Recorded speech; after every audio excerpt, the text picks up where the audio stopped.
So I wanted to ask if there was any particular piece that you'd like to talk a little bit more about, either about the process of making it or what the research topic that you were focused on was. I'd love to talk about my paintings replanting resilience. I say paintings because I made these two and they go like side by side.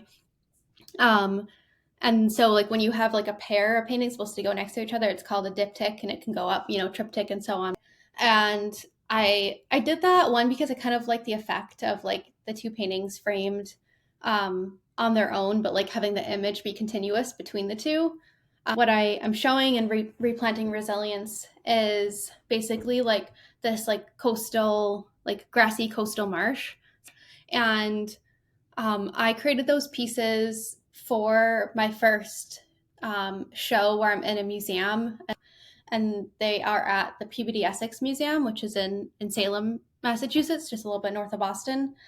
And so it's a really nice little museum, and it was really special because I grew up in like central Massachusetts, and so I would sometimes go east to that museum, like with my mom growing up, and see the shows. And so it was really cool that that's my first museum show.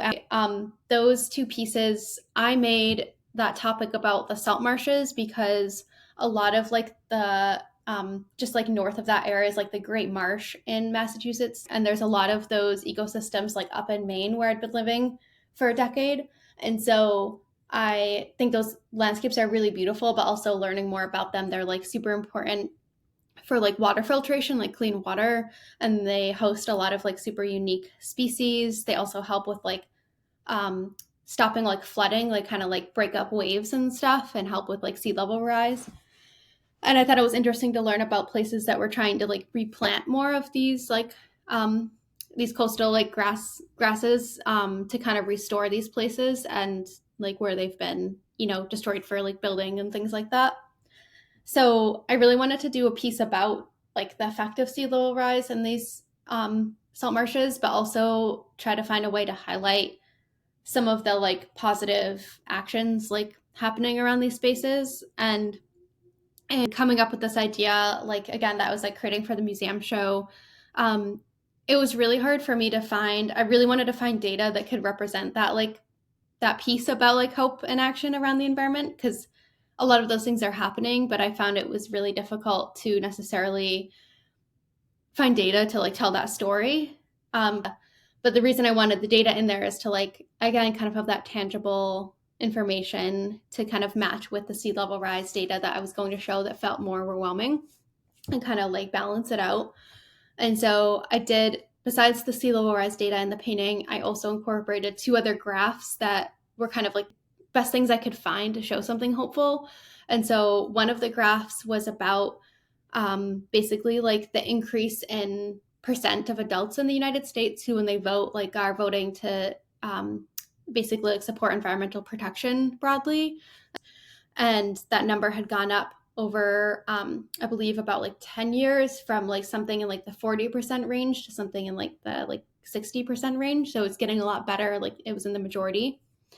And then the other graph that I incorporated was about the amount of land being set aside in the Northeast for national wildlife refuges. A lot more wild land being kind of carved out and set aside for, all the species that live there. And imposes a bunch of restrictions. So it's like people can still use that land. You can like often hunt on it still, but you can't like, build on it. You have to like, can't have motorized things on it usually.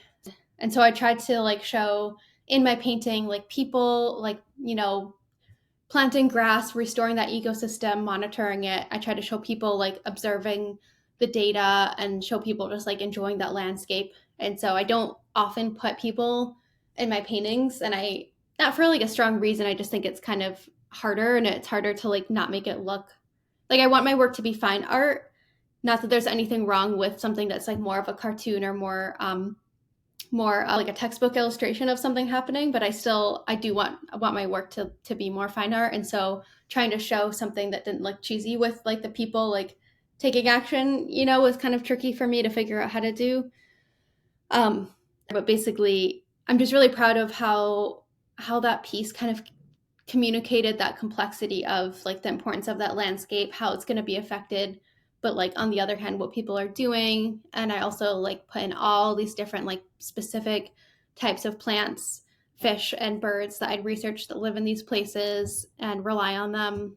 I just think like they came out really beautifully, and I'm really proud of the message I was able to put in, because it was hard to figure out like how to tell that story, and it ended up being complex. So I think, not everyone who looks at the pieces is going to get the whole story, but everyone's going to come away with probably like different parts that they notice.